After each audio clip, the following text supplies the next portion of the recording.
तीन तिगाड़ा काम बिगाड़ा। तीन बहुओं के रवैये से सासू माँ बहुत परेशान थी। दरअसल बात ये थी कि तीनों बहुओं में किसी बात को लेकर अनबन हो गई थी। तब से ही तीनों एक दूसरे से मुंह फुलाए रहती थी। ना कोई सीधे मुंह किसी से बात करती, ना किसी का कहना मानती। पड़ोसी भी इस बात को जानते थे और जाने कैसे कैसे बातें भी करते। इसीलिए सासू माँ ने तीनों बहुओं को तुरंत अपने कमरे में बुलाया। मैं कई दिनों से देख रही हूँ, तुम तीनों अलग अलग सारे काम कर रही हो।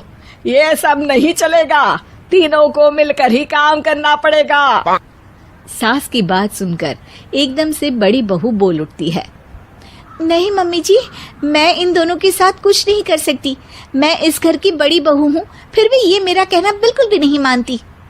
अरे जेठानी जी, जानबूझकर मुझे डबल काम करवाती है आप, और छोटी मुझसे टेढ़े मुंह ही बात करती है। इन दोनों के बीच हमेशा सैंडविच बन जाती है मेरी, और मैं हमेशा आलू की तरह बीच में मसली जाती हूँ। मम्मी जी, इन दोनों को लगता है कि मैं छोटी हूँ तो इनके पैरों तले दब जाऊंगी, लेकिन नहीं, मेरा भी उतना ही अधिकार है जितना इन दोनों का है। बड़ी आई दोनों मेरी चुगली करने के लिए, मुझे क्या कम समझ रखा है। तीनों बहू एक दूसरे से बहस करने लगती है और सास दोबारा ये देखकर टेंशन में आ जाती है और सबसे कहती है, चुप हो जाओ, अब से तुम तीनों सारे काम एक साथ करोगी, आंख बंद करके एक दूसरे की बात सुनोगी। तुम तीनों इस बात को गांठ बांध लो, वरना अगली छुट्टियों में तुम्हारा अपना मायके जाना कैंसिल। सास की बातें सुनकर डर के मारे तीनों हामी भर देती हैं। जी मम्मी जी, मैं समझ गई। हाँ मम्मी जी, जैसा आप कहें। आप जो कहेंगी मैं वही करूंगी। तीनों बहू सास की बात को गांठ बांध लेती है और वादा करती है कि अब से सारे काम वो तीनों एक साथ मिलकर ही करेंगी। ये सब देखकर सास खुश हो जाती है और वहां से चली जाती है। नीचे जाकर वो देखती है कि घर में शर्मा जी आए हुए होते हैं। सास जोर से आवाज लगाकर कहती है, अरे बहू, जरा चाय बनाकर तो लाना, शर्मा जी आए हैं।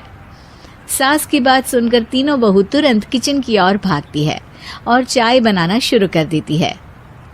मुझे तो एकदम मसाले वाली कड़क चाय पसंद है, तो हम शर्मा जी के लिए मसाले वाली चाय ही बनाएंगे। अरे नहीं दीदी, गर्मी के मौसम में मसाला चाय कौन पीता है? मैं तो शर्मा जी के लिए इलायची वाली चाय ही बनाऊंगी। ये कैसी बात कर रही हैं आप दोनों?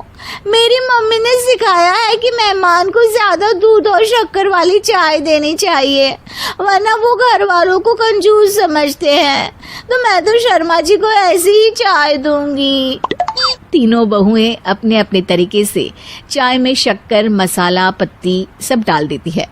उबलने के बाद तीनों मिलकर चाय बाहर लेकर जाती है और शर्मा जी और सासू माँ को देती हैं। चाय पीने के बाद शर्मा जी सासू माँ को देखकर शर्मा जाते हैं और शर्मिंदा महसूस करते हैं कि आखिर उन्होंने चाय पीने के लिए हामी क्यों भरी। सासू माँ भी चाय पीना शुरू करती है और कहती हैं, अरे बहू, ये कैसी चाय बनाई है? चाय है या मीठे दूध की बासुंदी? हाँ, चाय अच्छी नहीं लगी क्या? कोई बात नहीं, हम पराठा बनाकर लाते हैं। चलो चलो अंदर। हाँ चलो।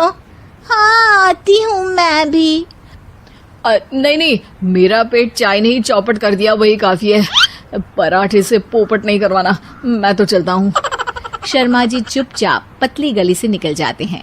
अगले दिन सास बहुओं से कहती है, अरे बहू, जाओ जाके ऊपर के गेस्ट हाउस की सफाई कर दो। कल हमारे यहाँ मेरे दूर के रिश्तेदार आने वाले हैं, तो पूरे कमरे को चमका देना, समझी? तीनों बहू सास की बात को मानकर ऊपर सफाई करने चली जाती हैं और तीनों कमरे की सफाई चालू कर देती है। बड़ी बहू मकड़ी के जाले साफ करती है, तो बीच वाली झाड़ू लगाना और छोटी वाली सर्फ डालकर जमीन धोना शुरू कर देती है।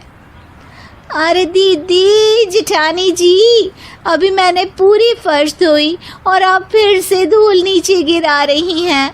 और मछली जेठानी जी, आप बिना झाड़ू की धूल यहाँ छटक रही हैं। अरे तीनों को साफ करना है, एक साथ सफाई करते हैं ना।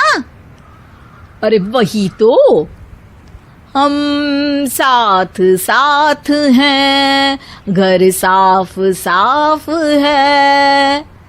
तीनों बहू ऐसे ही काम में उलझ जाती है और 2 घंटे तक एक ही कमरे की सफाई करती रहती है। बहुत देर से अपनी बहुओं को ना देखने के कारण सास ऊपर कमरे में उन्हें देखने जाती है, लेकिन कमरे में घुसती ही वो गीली फर्श पर फिसलने के कारण नीचे गिर जाती है। ओरी मोरी मैया, हड्डी मरोड़ के रख दी। आए मेरी तो कमर ही टूट गई रे। तीनों बहुएं सास को उठाती हैं और बिस्तर पर सुला देती है। अरे मेरे हाथ पैर दर्द कर रहे हैं, दबा दो, आराम मिलेगा। हाँ जी माँ जी।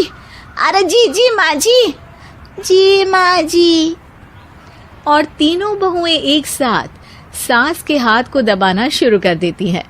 माँ की तो चीख ही निकल जाती है और नतीजा ये होता है कि सास के बचे हुए शरीर में भी दर्द उठ जाता है। हाय राम, ये क्या कर दिया तुम तीनों ने। अरे मेरी तो किस्मत ही फूटी है कि तुम जैसी बहुएं मुझे मिली। हे भगवान, पूरे शरीर में दर्द बढ़ गया है। अब तो पता नहीं कि चल भी पाऊंगी या नहीं। माफ करो, मुझे गलती हो गई मुझसे कि तुम तीनों को एक साथ काम करने के लिए बोला।